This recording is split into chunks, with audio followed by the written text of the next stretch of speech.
Assalomu alaykum, hurmatli yurtdoshlar. Bugun men sizlarga barcha pensionerlar uchun juda muhim bo'lgan yangilikni sodda tilda tushuntirib beraman. Pensiya guvohnomasi bekor qilinmoqda. Ya'ni endi ko'p holatlarda eski qog'oz yoki plastik ko'rinishdagi pensiya guvohnomasi talab qilinmaydi. Bu xabar ayniqsa pensiya olayotgan ota-onalarimiz, ularning farzandlari. Nogironlik pensiyasi yoki boquvchisini yo'qotganlik pensiyasini oluvchilar, shuningdek, yaqinda pensiyaga chiqmoqchi bo'lgan fuqarolar uchun juda muhim. Men hozir sizga bu o'zgarish nimani anglatadi? Kimlar xavotir olishi kerak?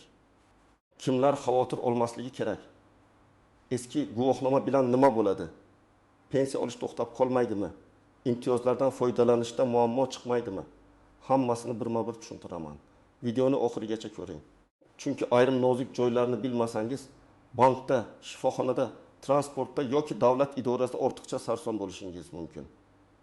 Hozirning o'zida kanalga obuna bo'ling, like bosib qo'ying. Chunki men shunday muhim yangiliklarni oddiy tilda tushuntirib boraman. Avval qanday edi? Oldin pensioner ekaningizni tasdiqlash uchun ko'pincha pensiya guvohnomasi kerak bo'lardi.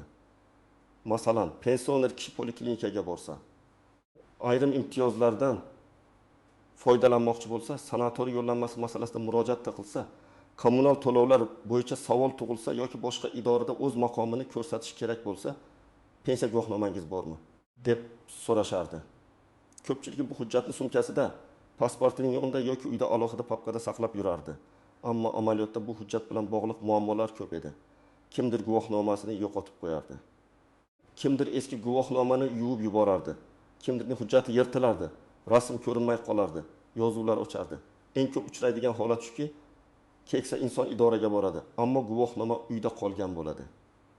Natijada u yana uyga qaytadi, yana navbatga turadi, yana vaqt va yo'l xarajat qiladi. Men bunday holatlarni juda ko'p ko'rganman. Birgina oddiy ma'lumotnoma yoki imtiyoz masalasi uchun pensioner 2-3 marta qatnashga majbur bo'lgan. Endi nima o'zgarmoqda? Asosiy mazmun shuki, pensioner maqomini tasdiqlash tobora elektron tizimlar orqali amalga oshiriladi. Ya'ni fuqaroning pensiya oluvchi ekanligi davlat bazalarida ko'rinadi. Shaxsni aniqlash uchun esa odatda pasport yoki ID karta yetarli bo'ladi.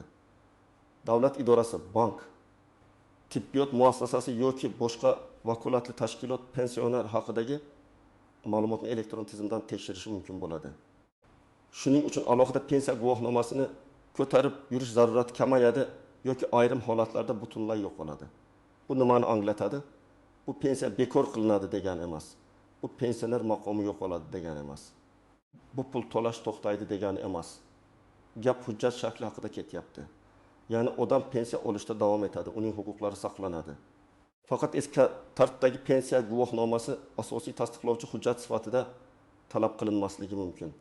Eng muhim joyi shuki, ko'pchilik guvohnoma bekor bo'lsa, pensiyam ham bekor bo'ladimi deb qo'rqadi. Yo'q, bunday emas. Guvohnoma bu pensiyaning o'zi emas. U faqat pensiya oluvchi maqomini ko'rsatib turadigan hujjat edi. Endi kimlar bu yangilikni ayniqsa diqqat bilan tushunib olish kerak? Birinchi navbatda yoshga doir pensiya oluvchilar. Masalan, 63 yoshga kirib pensiyaga chiqqan erkak yoki 60 yoshda pensiyaga chiqqan ayol o'z pensiyasini bank kartasi orqali yoki naqd shaklda olayotgan bo'lishi mumkin. Bunday pensioner endi guvohnomasi yo'qolib qolgan bo'lsa, vahimaga tushmasligi kerak. U avvalo shaxsini tasdiqlovchi hujjat, ya'ni ID karta yoki pasport orqali o'z maqomini tekshirtirishi mumkin. Ikkinchi guruh nogironlik pensiyasi yoki nafaqasi oluvchilar. Bu yerda masala biroz nozikroq, chunki ayrim imtiyozlar aynan nogironlik guruhi bilan bog'liq bo'ladi. Masalan, birinchi guruh nogironligi bo'lgan fuqaro, ikkinchi guruh nogironligi bo'lgan fuqaro yoki bolalikdan nogironligi bo'lgan shaxs turli xizmatlardan foydalanishda qo'shimcha hujjatlarga ehtiyoj sezishi mumkin.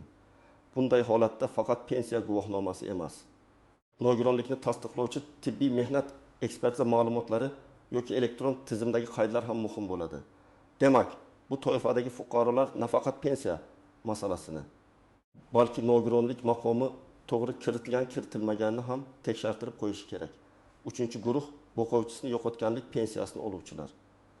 Masalan, ota vafot etgan, farzandlar boquvchisini yo'qotganlik pensiyasini olayotgan bo'lishi mumkin.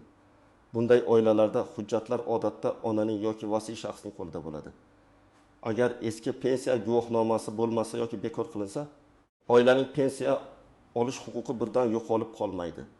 Lekin bolalarning tug'ilganlik guvohnomalari, vasiylik hujjatlari, o'qish joyidan ma'lumotnoma kabi hujjatlar ayrim holatlarda baribir kerak bo'lishi mumkin. Ayniqsa bola 12 yoshdan oshgan, lekin kunduzgi ta'limda o'qiyotgan bo'lsa, o'qish haqidagi ma'lumotni vaqtida topshirish muhim. Endi oddiy hayotiy misollar bilan tushuntiraman. Birinchi misol. Toshkent viloyatida yashovchi 68 yoshli pensioner ota har oy pensiyasini bank kartasidan oladi. U poliklinikaga borib ayrim dori-darmonlar bo'yicha imtiyoz bor yo'qligini so'raydi. Oldin undan pensiya guvohnomasi so'ralgan bo'lishi mumkin. Endi esa poliklinika xodimi uning IDG kartasi orqali tizimdan pensioner ekanini ko'rish kerak. Agar tizim ishlayotgan bo'lsa, ota hujjat izlab ovora bo'lmaydi.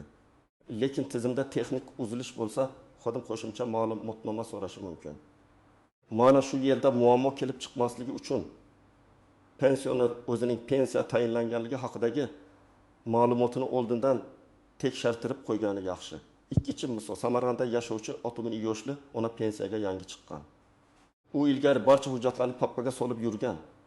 Endi esa unga pensiya guvohnomasi kerak emas deyishdi. Ona shundan xavotirga tushadi. Menda guvohnoma bo'lmasa, men pensioner ekanimni qanday isbotlayman? Javob shunday. Sizning pensiya tayinlanganingiz pensiya jamg'armasi bazasida turadi. Bank sizga pul o'tkazayotgan bo'lsa, demak tizimda ma'lumot bor. Shunga qaramay, agar biror joyda tushunmovchilik bo'lsa, tuman yoki shahar pensiya jamg'armasi bo'limidan pensiya oluvchi ekaningiz to'g'risida ma'lumotnoma so'rashingiz mumkin. Bu doimiy olib yuriladigan guvohnoma o'rnini bosishi shart emas, lekin kerakli vaziyatda yordam beradi. Uchinchi misol. Farg'onada yashovchi nogironligi bo'lgan fuqaro transport imtiyozidan foydalanmoqchi. Haydovchi yoki mas'ul xodim guvohnoma ko'rsating deb turib olishi mumkin. Bu yerda fuqaro ikki narsani tushunishi kerak. Birinchidan, uning imtiyozi qonun va qarorlar bilan belgilangan bo'lsa, hujjat shakli o'zgargani uchun imtiyoz yo'qolmaydi. Ikkinchidan, amaliyotda hamma joyda elektron tekshiruv darhol ishlamasligi mumkin. Shuning uchun o'tish davrida shaxsni tasdiqlovchi hujjat, nogironlikka oid hujjat yoki elektron ma'lumotni ko'rsatishga tayyor bo'lish kerak. Men fuqarolarga doim aytaman, huquqingiz borligini bilish yetarli emas. Uni isbotlash uchun kerakli ma'lumotlar tartibli bo'lishi ham kerak. To'rtinchi misol. Qashqadaryoda yashovchi pensioner boboning eski guvohnomasi yo'qolgan. U endi menga yangisini berishmaydi. Pensiyam to'xtab qoladi deb o'ylaydi. Aslida pensiya guvohnomasi yo'qolgani pensiya to'lashni avtomatik to'xtatmaydi. Pensiya bank kartasiga tushayotgan bo'lsa, asosiy ma'lumot tizimda bor. Agar pul tushmay qolsa, sabab guvohnoma yo'qolgani emas, balki boshqa masala bo'lishi mumkin. Bank kartasi muddati tugagan, hisob raqamida muammo bor, yashash joyi bo'yicha ma'lumot yangilanmagan. Qayta tekshiruv muddati kelgan yoki boshqa hujjatdagi tafovut bor. Shuning uchun muammoni guvohnomadan emas, tizimdagi holatdan izlash kerak. Kimlar xavotir olmasligi kerak? Pensiyasini muntazam olayotgan, bank kartasi ishlayotgan, pasport yoki ID kartasi amalda bo'lgan, yashash joyi bo'yicha ma'lumotlari to'g'ri bo'lgan pensionerlar ortiqcha xavotir qilmasligi kerak. Agar har oy pul o'z vaqtida tushayotgan bo'lsa, bu sizning pensiya ishingiz faol ekanini bildiradi. Guvohnoma shakli o'zgargani sababli sizning asosiy huquqingiz bekor bo'lmaydi. Kimlar diqqatli bo'lishi kerak? Hujjatlarda ism, familiya turlicha yozilganlar. Masalan, pasportda O'g'iloy deb yozilgan, eski hujjatda Ugiloy deb ketgan. Nikohdan keyin familiya o'zgargan, lekin ayrim tizimlarda eski familiya qolgan bo'lishi mumkin. Shuningdek, pasportini ID kartaga almashtirgan. Lekin ayrim idoralarda eski pasport raqami bo'yicha ma'lumot turgan fuqarolar ham tekshirtirib qo'yishi kerak. Chunki elektron tizimda eng katta muammo ko'pincha hujjat nomeri, JSSHIR, tug'ilgan sana yoki familiyadagi xatolardan chiqadi. Endi istisnolar, xavfli joylar va ko'pchilik sezmaydigan nozik masalalarga o'tamiz. Birinchi nozik masala, guvohnoma bekor qilindi degan gapni ayrim odamlar noto'g'ri talqin qiladi. Ayrim firibgarlar bundan foydalanishi mumkin. Masalan, telefon qilib, sizning pensiya guvohnomangiz bekor bo'ldi. Pensiyani saqlab qolish uchun kartangiz raqamini, SMS kodini ayting deyishi mumkin. Men qat'iy aytaman, hech qachon bank kartangiz parolini, SMS kodini, mobil ilova kodini, kartaning orqa tomonidagi raqamlarni hech kimga aytmang. pensiya jamg'armasi yoki bank xodimi sizdan SMS kod so'ramaydi, akar so'rasa. Bu juda katta xavf belgisi. Ikkinchi nozik masala, eski guvohnomani tashlab yuborishga shoshilmang. Ha, u asosiy hujjat sifatida talab qilinmasligi mumkin. Lekin o'tish davrida ayrim joylarda eski hujjat yordam berib qolishi mumkin. Men maslahat beraman. Eski pensiya guvohnomangiz bo'lsa, uni uyda hujjatlar papkasida saqlab qo'ying. Uni har kuni ko'tarib yurish shart bo'lmasligi mumkin, lekin butunlay yo'q qilib yuborish ham to'g'ri emas. Ayniqsa eski ish staji, pensiya tayinlangan sana yoki boshqa ma'lumotlar bo'yicha nizoli holat chiqsa. Eski hujjatlar ba'zan qo'shimcha dalil sifatida foyda beradi. Uchinchi masala, elektron tizim ham doim ideal ishlamaydi. Biror idoraga borganingizda xodim tizimdan sizning ma'lumotingizni topa olmasligi mumkin. Bu siz pensioner emassiz degani emas. Sabab texnik bo'lishi mumkin. Internet ishlamayotgan, baza vaqtincha ochilmayotgan, xodim noto'g'ri kiritgan. JSHSH raqami xato yozilgan yoki sizning ma'lumotingiz boshqa hudud bo'yicha ko'rinayotgan bo'lishi mumkin. Bunday vaziyatda asabiylashmasdan yozma ravishda tekshiruv so'rang. Og'zaki yo'q ekansiz degan javob bilan shayxlanib qolmang. To'rtinchi masala, pensionerning o'zi yura olmaydigan bo'lsa, farzandlari yoki vakili qanday harakat qiladi? Ko'p oilalarda keksa ota-onalar idoralarga borishga qiynaladi. Bunday vaziyatda farzandlar ularning hujjatlarini tartibga solib berishi kerak. Agar rasmiy vakillik kerak bo'lsa, notarial ishonchnoma talab qilinishi mumkin. Bank kartasini ishlatish, pul yechish, ariza berish, ma'lumotnoma olish kabi masalalarda har doim ham oddiy men o'g'liman degan gap yetarli bo'lmaydi. Shu sababli agar pensionerning sog'lig'i sababli o'zi bora olmasa, oldindan ishonchnoma masalasini aniqlashtirib qo'yish kerak.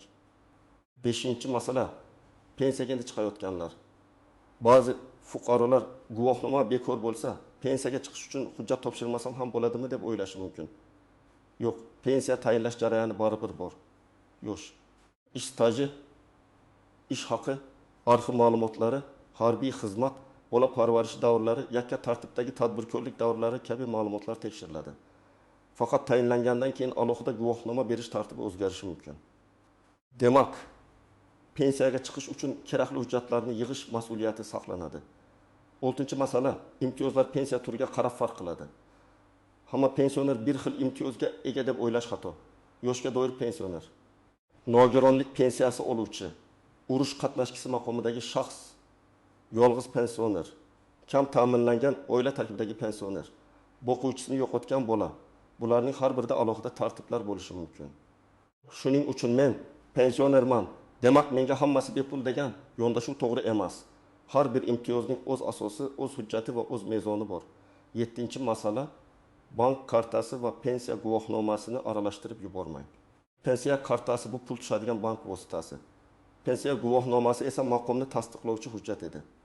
Karta muddati tugasa, pensiya huquqi tugamaydi. Faqat pulni olishda vaqtincha qiyinchilik bo'ladi. Guvohnoma bekor qilinsa ham karta ishlashda davom etishi mumkin. Agar karta bloklangan bo'lsa, bankka borasiz. Agar pensiya tayinlanishi yoki miqdori bo'yicha savol bo'lsa, pensiya jamg'armasiga murojaat qilasiz. Muammoni to'g'ri joyga olib borish vaqtini tejaydi. 8-masala, pensiya miqdori o'zgarishi guvohnoma bekor qilinishiga bog'liq emas. Kimdir guvohnoma bekor bo'lsa, pensiyani qayta hisoblashadi, kamaytirishadi deb xavotirlanadi. Pensiya miqdori alohida qonuniy asoslar bilan belgilanadi.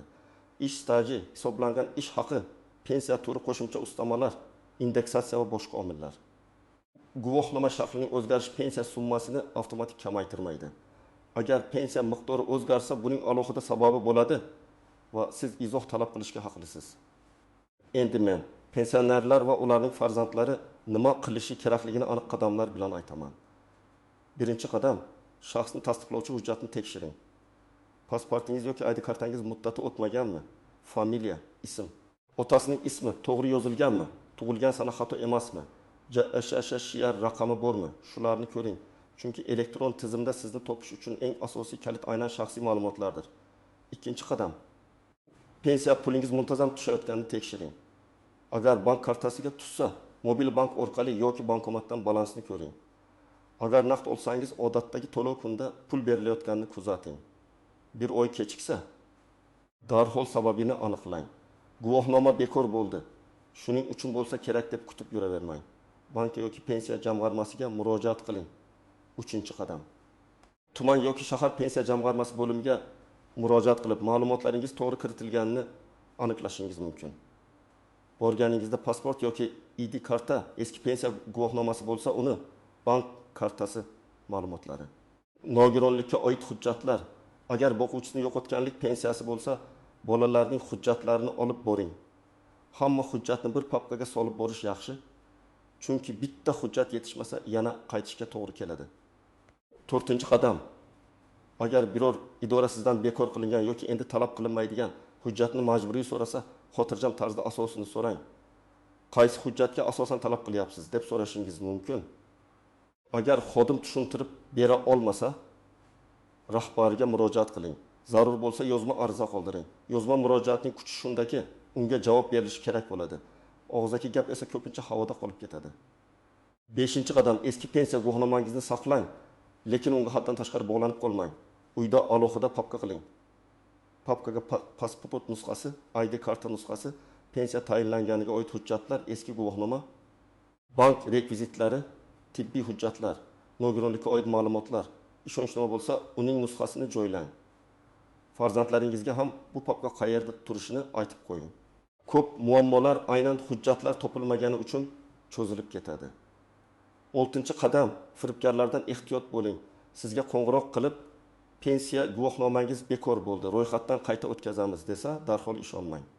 Karta raqamingizni ayting, SMS kodni o'qing, telefoningizga kelgan parolni bering desa, bu firibgarlik bo'lishi ehtimoli juda yuqori.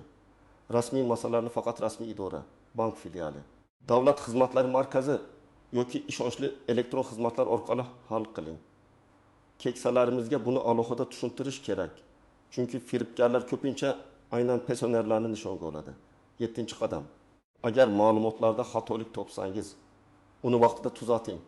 Masalan, familiya bir joyda Karimova, boshqa joyda Karimova emas, yana bir joyda eski familiya bilan turgan bo'lishi mumkin.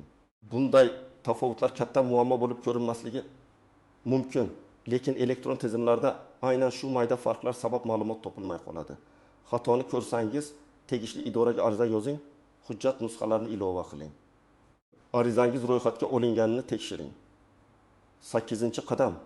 Pensiyaga endi chiqayotgan bo'lsangiz, oldindan tayyorgarlik qiling. Ish daftarchasi, arxiv ma'lumotlari, ish haqi haqidagi hujjatlar, harbiy xizmat yoki bola parvarishi davrlariga oid ma'lumotlar, diplom, mehnat shartnomalari, soliq va ijtimoiy to'lovlar bo'yicha ma'lumotlar kerak bo'lishi mumkin. Hamma narsa bazada bor deb beparvo bo'lmang. Ko'p ma'lumotlar elektronlashmoqda, lekin eski yillardagi ish staji bo'yicha arxiv hujjatlari hali ham muhim bo'lishi mumkin. 9-qadam. Farzandlar ota-onasiga yordam bersin. Men amaliyotda ko'raman. Ko'p keksalar yangilikni eshitadi, lekin tushunmaydi, keyin qo'rqib qoladi. Farzandlar esa o'zi hal qilaveradi deb e'tibor bermaydi. Aslida bitta kechada ota-onangizning hujjatlarini ko'rib chiqish, kartasi ishlayaptimi tekshirish, pasport muddati o'tmaganmi qarash, kerakli telefon raqamlarini yozib berish juda katta yordam. Bu nafaqat pul masalasi, balki ularning xotirjamligi masalasidir. 10-qadam, muammo chiqsa, murojaatni aniq yozing. Masalan, mening pensiya oluvchi ekanligim elektron tizimda ko'rinmayapti. Ma'lumotlarni tekshirib, yozma javob berishingizni so'rayman deb yozish mumkin. Yoki pensiya to'lovim falon oydan beri tushmadi. Sababini tushuntirib berishingizni va to'lovni tiklash choralarini ko'rishingizni so'rayman deb yoziladi. Arizada ism, familiya, manzil, telefon raqami, pasport yoki ID karta ma'lumotlari, pensiya turi aniq ko'rsatiladi. Arizaning nusxasini o'zingizda saqlang. Yana bir muhim jihat. Har bir hududda amaliyot biroz farq qilishi mumkin. Katta shaharda elektron tizim tez ishlaydi. Kichikroq tumanda esa xodimlar hali eski odat bo'yicha guvohnoma so'rashi mumkin. Bu yerda janjal qilish shart emas, lekin o'z huquqingizni bilib, tartibli harakat qilish kerak. Eng to'g'ri yo'l avvalo shaxsni tasdiqlovchi hujjatni ko'rsatish, keyin tizimdan tekshirishni so'rash, agar bo'lmasa yozma ma'lumotnoma yoki izoh talab qilish. Men alohida ta'kidlayman, pensiya guvohnomasi bekor qilinishi yoki talab qilinmasligi. Pensionerning davlat oldidagi huquqlari bekor bo'ldi degani emas. Bu ko'proq hujjat aylanishini soddalashtirish, ortiqcha qog'ozbozlikni kamaytirish, ma'lumotni elektron bazalar orqali tasdiqlashga o'tish degani. To'g'ri ishlasa. Bu pensioner uchun qulay. Hujjat yo'qolmaydi, eskirmaydi. Har safar ko'tarib yurilmaydi. Idoralar o'zlari tekshiradi. Lekin o'tish davrida tartibni bilmaslik sarsonlikka olib kelishi mumkin. Shuning uchun bugungi ma'lumotni e'tiborsiz qoldirmang. Xulosa qilib aytsam, pensiya guvohnomasi masalasidagi yangilik pensiya to'lovining bekor bo'lishi emas, balki pensioner maqomini tasdiqlash tartibining o'zgarishidir. Sizning pensiyangiz, imtiyozlaringiz va huquqlaringiz qonuniy asosda saqlanadi. Ammo pasport yoki ID karta ma'lumotlari to'g'ri bo'lishi, pensiya bazasidagi ma'lumotlar yangilangan bo'lishi. Bank kartasi ishlashi va kerakli hujjatlar tartibli saqlanishi shart. Men tavsiya qilaman. Bugun hujjatlaringizni bir ko'zdan kechiring. Ota-onangiz pensioner bo'lsa, ularga tushuntiring. Eski guvohnomani tashlab yubormang. Firibgarlarga ishonmang. Muammo bo'lsa, og'zaki gap bilan cheklanmay yozma murojaat qiling. Ana shunda bu o'zgarish siz uchun xavf emas, aksincha qulaylik bo'ladi. Sizning hududingizda hali pensiya guvohnomasi so'ralyaptimi yoki ID karta orqali tekshirishyaptimi? Izohlarda yozib qoldiring, boshqalarga ham foydasi tegadi. Videoga like bosing, kanalga obuna bo'ling va bu ma'lumotni pensioner, ota-onangiz, qo'shningiz, qarindoshlaringizga albatta yuboring.